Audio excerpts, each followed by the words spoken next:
E aí, devs, tudo bem? Prazer, me chamo Marco Freitas.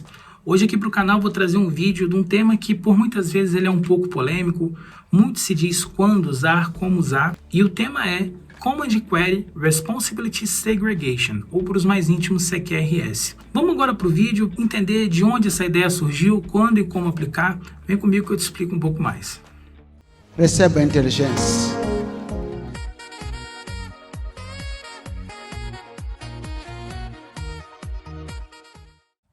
Mais uma vez, prazer pessoal, me chamo Marco Freitas, sou engenheiro de software, atuo com desenvolvimento web há praticamente quase uma década e esse tema CQRS, ele sempre é discutido, é um ponto que sempre é levantado em reuniões, definição de qual arquitetura usar, qual padrão de arquitetura usar e sempre cai uma polêmica, quando utilizar, como utilizar, é bala de prata para todos os problemas, é bala de prata para escalabilidade e sempre existe essa dificuldade no entendimento de como e quando se deve aplicar da forma correta o CQRS. Tentando trazer como consideração histórica e até a nível de fundamentos, o CQRS é um padrão de arquitetura, não uma arquitetura em si.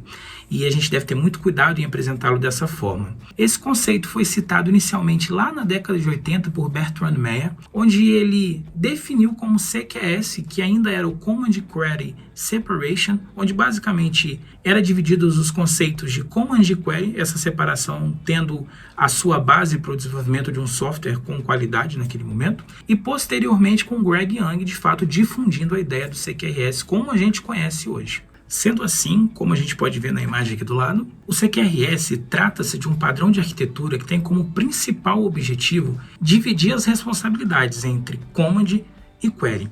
E nesse contexto, o que seria um Command e o que seria uma Query? Vamos tentar inicialmente pensar da forma mais literal possível. O Command basicamente são comandos.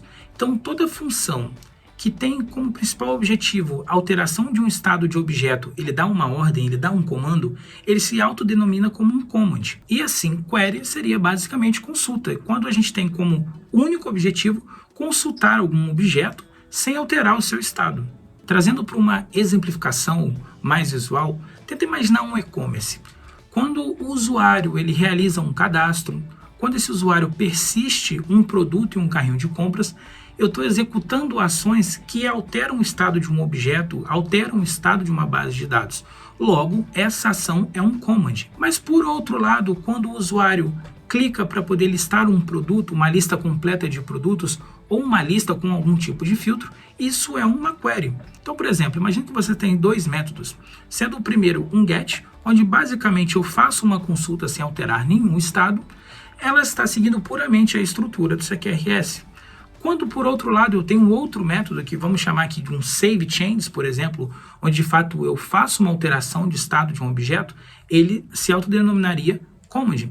E assim, essa acaba sendo a principal ideia por trás do CQRS, que é separar a lógica, o tratamento por trás de comandos e consultas, ao invés de simplesmente utilizar um único domínio para realizar ambos. E aí, de cara, eu consigo pensar em algumas perguntas. Por que utilizar o CQRS? Parece meio lógico, é algo tão bom, vai melhorar tanto a qualidade do meu código e, de fato, ele vai melhorar, principalmente a nível de escalabilidade. Eu consigo ter essa escala segregada. Se hoje o meu software ele desempenha bem em consultas, mas não desempenha bem em comandos, eu consigo fazer essa escalabilidade separada porque os meus métodos, e muitas vezes até a nível de relacionamento com bancos de dados, eles estão separados. Eu posso ter a minha consulta em um banco de cache e posso ter de fato os meus comandos apontando diretamente para o meu banco de dados relacional. Um outro ponto que é muito importante, principalmente quem trabalha no dia a dia de desenvolvimento, é a facilidade tanto da parte de ler código como de fazer sustentação de código. Quando a gente tem comandos bem separados e bem construídos, a gente tem a possibilidade de acionar, no caso de um bug, no caso de um erro, a gente consegue acionar o método de forma mais rápida e clara e fazer a correção, ou até mesmo a nível de log, a gente consegue ter um controle por essa responsabilidade estar mais separada, a gente consegue ter um controle melhor. Ele funciona muito bem com arquiteturas voltado para isolação de domínio e pode ser acoplado a outros padrões de arquitetura, como por exemplo o Event Source, mas isso acaba sendo tema para os próximos vídeos. E mais uma vez, voltando ao ponto inicial, se o CQRS é um padrão tão importante, ele garante tanta qualidade, tanta escalabilidade, tanto controle, por que não utilizar sempre o CQRS? E aí que a gente deve usar sempre aquela palavrinha mágica, depende. em aplicações mais complexas, onde a gente precisa ter esse foco em escalabilidade, esse foco em performance, onde a gente consegue prever que vão ter muitas requisições, múltiplas requisições, até mesmo simultâneas, onde vão estar concorrendo com o meu banco de dados.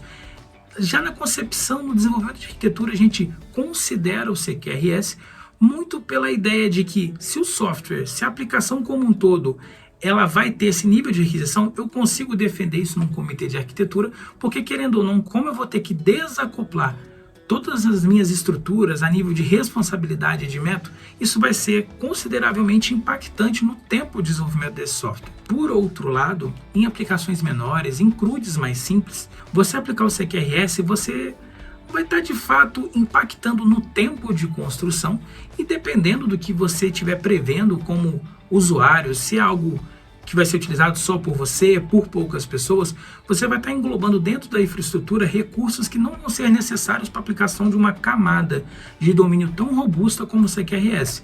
Então, sempre que você for pensar, cara, eu vou usar CQRS nesse meu projeto? Pensa sempre, depende. E traz essa listinha, essa previsão de qual vai ser o nível de requisições, quantas requisições a minha aplicação vai ter. Eu preciso controlar a sua concorrência dos meus objetos até a nível de base de dados, que aí você, respondendo essas perguntas e ticando com sim ou não, você vai ter essa resposta, se você deve ou não utilizar o CQRS. Esse é meu primeiro vídeo por aqui.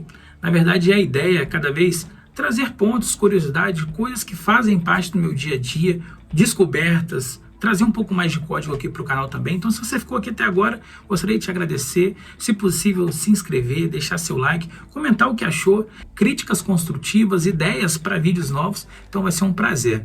Muito obrigado, pessoal. Tamo junto.